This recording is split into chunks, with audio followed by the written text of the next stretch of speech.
Hey everyone and welcome. In this video, you'll be learning how to follow 12 easy steps to guarantee 20-minute wins.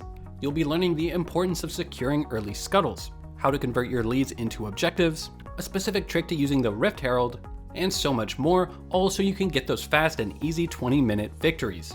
So let's jump straight into it with a replay from Griffin Tarzan, one of the best junglers in the world who currently has 2 accounts in Korean Challenger, one of which is actually in the top 10.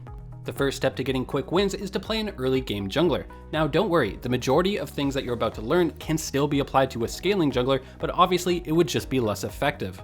And to help you pick out a jungler for yourself, we've created a tier list of the best aggressive champions handpicked by our team of Challenger experts. Now here's the thing, when it comes to aggro junglers, they have a tendency to be some of the more difficult champions to play. For example, you'll find Lee Sin, Elise, Jarvan, Nidalee, Talia all on this list, but we definitely do not recommend just picking up these champions and expecting to win immediately. They can take a lot of time to master. That's why we created a recommendation section at the bottom for each elo bracket. If you're stuck in low elo, this is silver and below, then we advise that you start with Xin Zhao. He's very straightforward mechanically and has such a strong 1v1 that you don't have to focus on learning combos or matchups and stick to just developing your fundamentals. If you're between gold and master tier, then we recommend you pick up Warwick. Again, a fairly simple champion and has all the strengths of Xin Zhao, but has a few more combos and mechanics you'll have to master. And finally, if you're diamond or above, we recommend Rek'Sai. She's not the most complicated champion by any means, but her clear isn't as safe as the previous 2 and has more creative ganking options where you can express your skill. Alright, now that you've equipped yourself with an aggressive jungler, let's teach you how to use it. Now, we've taught you guys so many times how to identify which lane to gank early and path towards it, so we don't want to go over it again today. Instead, we want to address the common problem of what you can do when none of your lanes are very gankable. For example, in this game, Tarzan is playing Olaf against Kayn. In his top lane, he has Set against Kennen. Kennen is a ranged champion and has his E ability to escape. Not only that, but Set doesn't have the biggest engage before level 6. In the bot lane, we have Aphelios Fiddlesticks against Kalista and Thresh.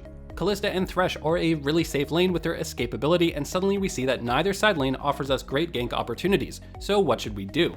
Well, this is step 2, to try and start on the same side as the enemy jungler and match his early pathing. And how do you do that? Well, most junglers will start on the bottom side of the map and get a leash from their bot lane. So if you just do the same, the majority of the time you'll accomplish this step. However, there are unique exceptions. For example, in this game Tarzan is facing Kayn. Kayn starts Hunter's Talisman and usually wants to start red due to how fast he can clear Krugs and Raptors with his AoE abilities. So with no good ganks available, Tarzan chooses to start at his blue. This way, he'll be pathing towards the bottom side of the map along with Kayn. Since Tarzan is playing Olaf, which is a bit of a unique aggro jungler, he uses a trick of pulling the Gromp with his blue to clear faster, and then full clears to the bottom side of the map. This is a standard strategy on Olaf since he clears so fast. If you're playing a champion like Lee Sin, Elise, Warwick, or Xin Zhao, then you would just do blue, Gromp into red to spike a fast level 3 in this position. And suddenly, you can see how many attack opportunities you would have. You could immediately gank mid or bot, or if no ganks are available due to your laners pushing, well that's fantastic, then you have lane priority and can invade the enemy's jungle at their blue since you know he has to be there. And this brings us to step 3, always contest the first scuttle. Once Olaf has finished his early path, he immediately moves to deny the nearby scuttle from the enemy Kayn. This is one of the benefits of matching the enemy's early path, you can push him off this first scuttle. You can imagine if you started on the opposite side of the opponent, then they can safely farm, gank the side lane with no risk of a counter gank, and secure the scuttle without you being able to contest. After Olaf takes the scuttle, Kayn leaves to take the scuttle topside. I just want to point out, Olaf could totally just follow him and deny him the top scuttle as well. The reason why this is a bad idea in this case is that he lacks lane priority in top and mid, so the enemy laners would be able to collapse and defend. If instead his set was pushed up top and had lane priority, well then Olaf would definitely look to match Kayn and contest him at the second scuttle as well. So Olaf looks for a gank bot side, realizes there isn't any available, and recalls to head to the top side of the map where his camps are starting to respawn. You have to realize, if Olaf spends too much time bot side trying to force this gank, it reveals him on the map. And the enemy Kayn will be able to steal his Gromp and Wolves since we know he's topside and they will be spawning soon.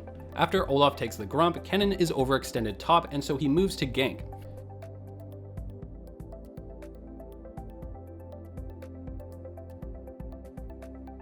Getting Kennen's flash in the process. This leaves a fantastic opportunity for Olaf to land a repeat gank, something you should always be looking out for when a laner has their flash on cooldown.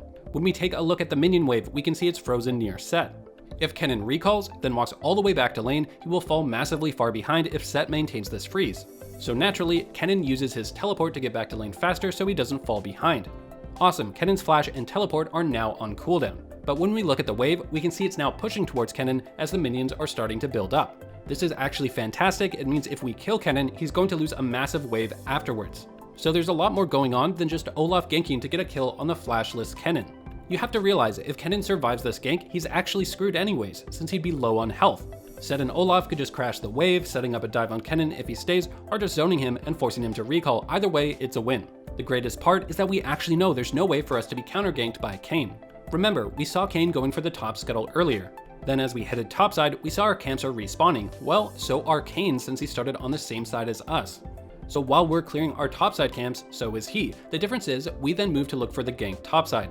In that time that we're executing the gank, and then a repeat gank afterwards, Kayn will have already moved to the bottom side of the map. Alright, so you should have accomplished a few things by now, denying at least one scuttle from the enemy, maybe killing him there or an invade, and having pressured the map with a gank or two. By this time, you will notice the second scuttle will be spawning. This is such an important timing, so listen up. This is step 4, it's pivotal that you secure the second scuttle spawn. This is for two reasons. First, it's just free gold and experience that you're also denying from the enemy jungler. Second is that it leaves you with attack opportunities. Specifically, the second scuttle spawn will often spawn at a similar time to the enemy's buffs respawning. This leaves you with a great invade opportunity where you can then steal their camps like Raptors and Red.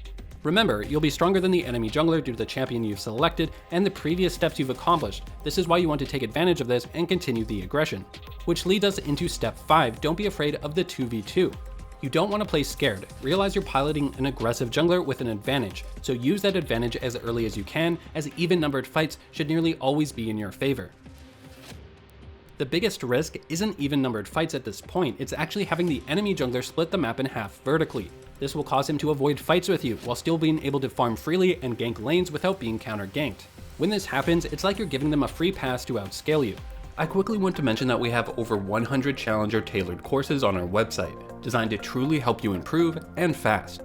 We're so confident that it will work that you can actually see where we think you'll climb to while actively using our service before you sign up. If you don't reach that rank, you get a full refund. Awesome, so you should now have generated an early lead for yourself. In step 6, it's now crucial to convert your lead into objectives. Specifically, I want you guys to memorize the 9-minute and 10-minute mark, as this is when you should start shifting your attention towards Dragon and Rift Herald. You can't just keep ganking lanes and getting kills. This is how you inevitably throw through giving shutdowns and getting outscaled. You have to start converting into long-term objectives. Just as important, possibly even more so than the first Dragon, is getting that first Rift Herald. There is a reason you need to go for this around the 10-minute mark, as turret plates will fall off at 14 minutes in game. You can easily get 3 turret plates using the Rift Herald, which nets you 480 gold, more than 1.5 kills. So with Dragon and Rift Herald taken, step 7 is to be looking to use the Herald before that 14-minute mark. You can see Tarzan quickly identifying a timing window to drop it mid lane, securing a couple plates for him and his team before they expire. Great, so now the objectives should be off the map. At this point, you can move into step 8, look to start invading and stealing the enemy's jungle camps instead of just farming your own. The reason for this is that if you head into your own jungle to farm, you're often putting yourself off the map while letting the enemy jungler farm as well. By stealing the enemy's camps, it puts you in an aggressive position to pressure lanes, while also denying farm from the enemy. This prevents them from starting to farm and outscale. Moving on to step 9, it's to focus on your winning lane and destroying their outer tower. Do not try to impact losing lanes to help them with your lead, as this is a huge mistake players make. By destroying the tower of your winning lane, you will then free them up to start rotating and impacting the rest of the map with their lead. Alright, the laning phase is starting to come to an end, and we're now getting into more macro play. Step 10 is to go for the Dragon and Herald when they respawn. This should be your primary focus. If the enemy tries to contest you, you'll be far ahead enough to win fights. Again, the idea here is to convert your early lead into objectives that scale into the late game. Step 11 is to save that second Rift Herald that you take, looking to use it to take a possible 20-minute inhibitor. Check this out, Tarzan continues to hold the Rift Herald as he moves around the map. It's not until he spots an opportunity bot side that he places it. This is due to the fact that he saw 4 of the enemy champions on the minimap. This told him that only Kennen was defending bot side. At the same time, the rest of his team is pressuring towers, making it difficult for the enemy to rotate. By saving the second Rift Herald, he was able to get a 20-minute inhibitor. And here is what's so great about this strategy. By converting your early lead into all of these objectives, you're actually able to die and not just throw the entire game. You see, in this fight, the enemy just got 2 700 gold shutdowns on Aphelios and Olaf. If all you do is get a gold lead through kills, then these shutdowns catapult the enemy back into the game. However, since we got objectives like towers, dragons, Herald, Inhibitor, along with stealing jungle CS, these are things that don't impact your shutdown gold and the enemy can't get back by killing you. So many early game junglers throw their leads by not converting kill gold into other advantages, resulting in inevitable shutdowns being far more impactful than they should be. Now for the final step, step 12. It's now that you need to start controlling vision around Baron. This is the trick to ending games. Use control wards and a sweeping lens to deny the enemy vision. Without vision, they either have to face check, which leads to a winning teamfight, as we can see was the case in this game with Olaf, or they let you kill the Baron, in which case that leaves you with a game-winning push shortly after. Getting vision control around Baron and playing around it is the key to ending games. Okay, so let's quickly recap the 12 steps. 1. Pick an aggressive champion from our tier list. 2. Try to start on the same side of the map as the enemy jungler to match his early pathing. 3. Always contest that first scuttle. 4. Secure the second scuttle that spawns. It will leave you with an invade opportunity on the enemy's buff since they're spawning. 5 is to not be afraid of 2v2s. If you're ahead early, either in gold or due to the jungle matchup, you need to act like it. 6 is to convert your leads into objectives. Don't just keep going for kills, look to take Dragon and Herald. 7. Use the Rift Herald before the 14-minute mark to get gold from the turret plates.